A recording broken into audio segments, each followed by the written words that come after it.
Welcome back to Garden of Glory.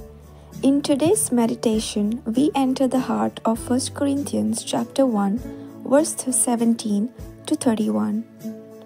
Paul confronts human pride with the paradox of the cross, a message that seems like foolishness, yet holds the eternal wisdom of God. Open your heart to the mystery and majesty of the gospel. कोरिंथकारांक पयलें पत्र 1:17 ते 31. खोरी आनी खोटी जाणवाय. क्रिस्तान म्हाका पवित्र स्नान दिवंक पाठोवंक ना, पूण शुभ वर्तमान परगोटूंक धाडलां. आनी तेंय जाल्यार सुंदर भाशा वापरून न्हय, ना तर क्रिस्ताच्या खुर्साक आनीक ओर्तूच आसचो नासलो. खरेंच खुर्साचो निरोप म्हणल्यार इबाड जातात तांकां एक पिशेपण, पूण तारण मेळटा तांकां म्हणजे आमकां तो निरोप देवाची शक्ती. कित्याक पवित्र पुस्तकार अशें बरयल्लें आसा, तांच्या जाणारांची जाणवाय पाड करतलो आनी तांच्या बुदवंतांची बूद निरोर्ती करतलो. खंय पावले आतां तुजे विद्वान? खंय गेले तुजे पंडीत? ह्या काळा युगाचे विवाद करपी शास्त्री खंय आनीक उरले? ह्या संवसाराची जाणवाय देवान पिशी करून सोडली न्हय. खरेंच म्हळ्यार संवसार आपलेच जाणवायेन देवाक वळखूंक पावलो ना. हें देवाचे जाणवायेचें निर्मण. देखून आमी परगोट्टांव त्या निरोपाच्या पिशेपणा वरवीं भावार्थ धरतल्यांक तारण मेळचें म्हूण देवाची खुशी जाली. तर जुदेव लोक खुणा मागता आनी ग्रीक लोक जाणवाय सोदता, पूण आमी परगोट्टांव तो खुर्सार मारलेलो क्रिस्त. जुदेवांक भावार्थ धरूंक तो मोठी आडकोळ आनी विदेशांक पिशेपण, पूण देवान आपयल्यांक जुदेवांक तशें ग्रीकांक तो देवाची शक्ती आनी देवाची जाणवाय.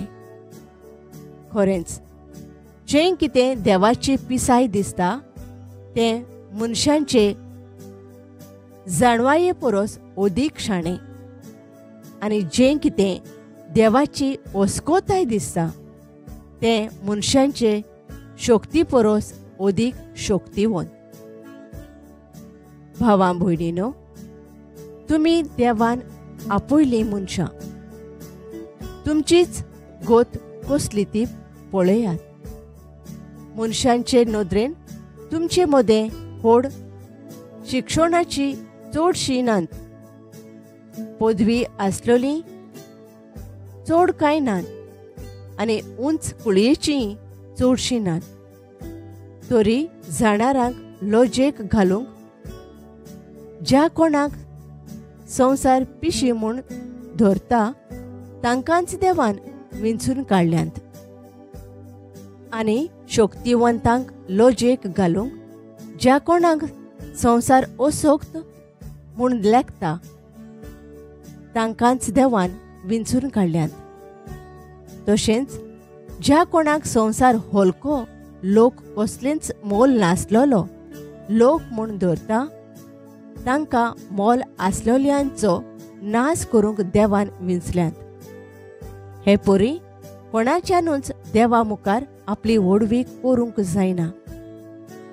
ताच्याच देण्यान तुमी जेजू क्रिस्ताच्या जिवान जियेतात. देवान अशें केलां की ताचे भायर आनीक आमकां जाणवाय ना. ताच्याच एकवटांत देव आमकां आपणा मानवलोली आनी आपलेच पवित्रतायेन पवित्र करता, आनी ताचेच वरवीं तो आमकां पूर्ण तारण दिता. देखून पवित्र पुस्तकार बरयल्लें आसा त्या प्रमाणें कोणूय आपली वडवीक गायजूंक सोदतात जाल्यार सर्वेस्परान आपणा खातीर केलां त्या पासत ताची वडवीक ताणें गायजोवची. Paul says Christ did not send him to preach with human eloquence, lest the cross be emptied of its power.